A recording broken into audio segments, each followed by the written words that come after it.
આ તરફ અન્ય સમાચારની વાત કરીએ તો ગાંધીનગરમાં વન નેશન વન ઇલેક્શનને લઈને જોઈન્ટ પાર્લામેન્ટરી કમિટીની બેઠકનો આજે બીજો દિવસ છે। વિવિધ રાજકીય પક્ષોને આ કમિટી સાંભળશે। 12 વાગ્યા બાદ સરકાર તથા વિધાનસભા અધ્યક્ષ સાથે બેઠક કરશે। મુખ્યપ્રધાન, નાયબ મુખ્યપ્રધાન અને ડેપ્યુટી સ્પીકર જોડાશે બેઠકમાં।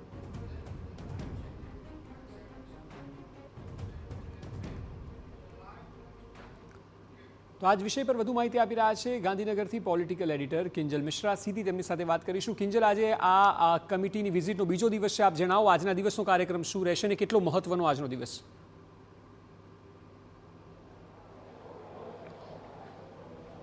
देखो આજનો જે દિવસ છે તે ખૂબ જ મહત્વનો છે કેમ કે ગઈકાલે જે પ્રેઝન્ટેશન થયું હતું એ સરકાર તરફથી પ્રેઝન્ટેશન થયું હતું। સરકારના ઉચ્ચ અધિકારીઓએ પ્રેઝન્ટેશન કર્યું હતું અને તેમાં વન નેશન વન ઇલેક્શન માટે રાજ્ય સરકાર તૈયાર છે અને કેમ જરૂરી છે તેની વાત હતી તે મુખ્ય હતી। આપ જોઈ શકો છો કે અત્યારે જે ઇલેક્શન કમિશન છે સંદીપ સાંગલે તે અહીંયા આવી ગયા છે।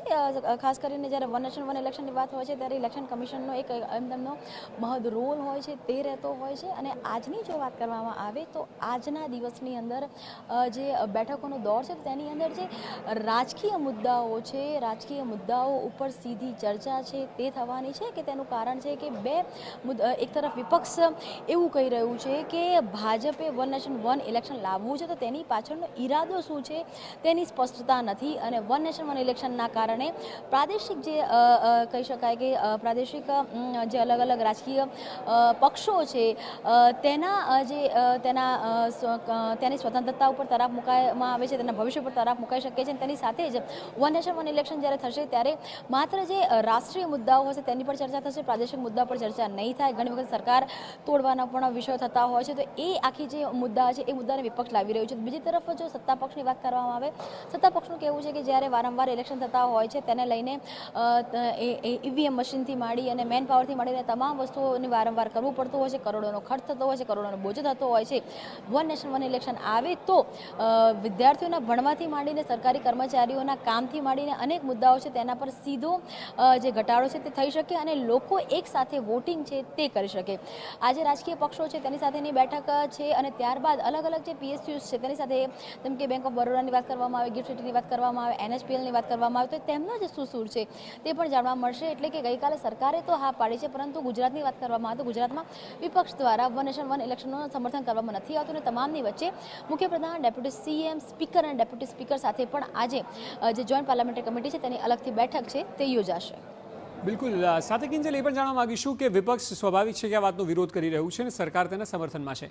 હવે આ આખી કમિટી છે તેનું જે પ્રોસિજર શું રહેશે? આજના દિવસે ચર્ચા કરીને આવતીકાલે પણ ત્રીજો દિવસ છે ત્યારે ત્યારબાદનો કાર્યક્રમ શું રહેશે કેન્દ્રીય લેવલ ઉપર?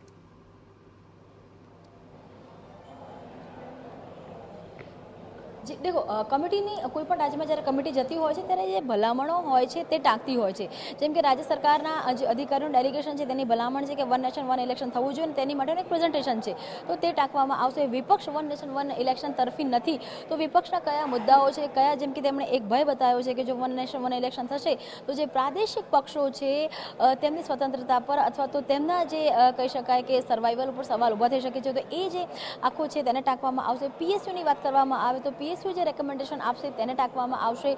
તેની સાથે જ જે અલગ રાજ્યપાલ સાથે પણ મુલાકાત કરવાના છે તો સ્વાભાવિક છે કે જે કમિટી છે કમિટી દ્વારા આવતીકાલે છેલ્લો દિવસ છે તો જે ઓલ ઓવર 3 દિવસની અંદર જે પણ ભલામણો આવી હશે તેને ટાંકવામાં આવશે। અને ગુજરાતનો સૂર વન નેશન વન ઇલેક્શન તરફ કેટલો છે અથવા તો વિપક્ષનો સૂર વન નેશન વન ઇલેક્શન તરફ છે કે નથી અને નથી તેના શું કારણો છે એ જે ભલામણો છે એ જે આખો રિપોર્ટ છે તે તૈયાર કરીને રજૂ કરવામાં આવશે। ગુજરાત એ 7મું રાજ્ય છે કે જ્યાં જોઈન્ટ પાર્લામેન્ટરી કમિટીની જે ટીમ છે તે મુલાકાત લઈ રહી છે અને અલગ અલગ લોકોને મળી અને પોતાનો રિપોર્ટ છે તૈયાર કરી રહી છે। બિલકુલ કિંજલ, આભાર સમગ્ર માહિતી બદલ।